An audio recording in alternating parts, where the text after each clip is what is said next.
As general election season gets closer, there is one issue that some are saying is a priority for local voters. 13 on your side political reporter Josh Alburtus explains how this issue may have more of an impact than you think.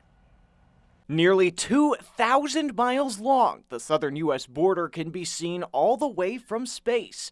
But perhaps even bigger than its geographical size is the impact it has on U.S. policy and the lives of everyday people. Even over 1,000 miles away from that border, immigration remains top of mind for many in Michigan. It is probably close to the #1 issue that I hear about from our constituents. The growing national conversation giving way to dueling trips to the border last week from former President Donald Trump and current President Joe Biden. But for Congresswoman Hillary Scholten, who herself visited that border earlier this year, she says it's not just the southern border states that are impacted by immigration. Our connection to the Great Lakes as well as Canada makes us within a geographic enforceable area to have all parts of Michigan be considered a border state from CBP's perspective. Migrants who are crossing our southern border are also not staying in Texas and California, Arizona. They're traveling up to northern states as well. Under the Biden administration, expulsions and apprehensions of non-citizens have spiked amid a rise in illegal border crossings. But even for legal immigration,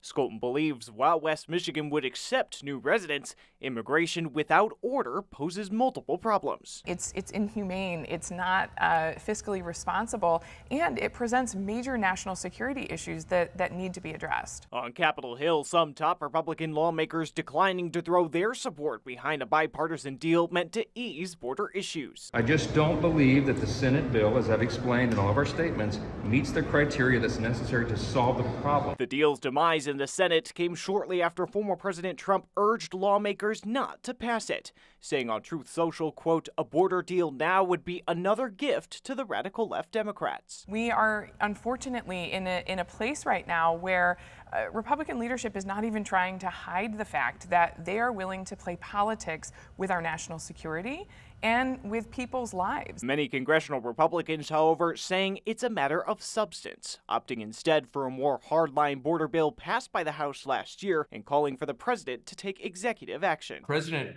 Biden could stop this immediately by simply requiring, the building of a barrier, allowing Texas to even have their own barrier, remain in Mexico in terms of applying for asylum, and making sure that we actually deport people who are breaking the law. While a deal may not be on its way to the president's desk, based on what these members of Congress have heard, it's likely to stay a top issue in West Michigan heading into November.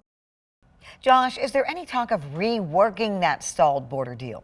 Well, as far as we've been told, Juliet, that bipartisan deal from last month is not really on the move right now, but some are still trying to work this issue into budget talks that are ongoing on the Hill. Until new spending measures are passed, funding for some of those departments, including Homeland Security, will be up on March 22nd. Thank you, Josh.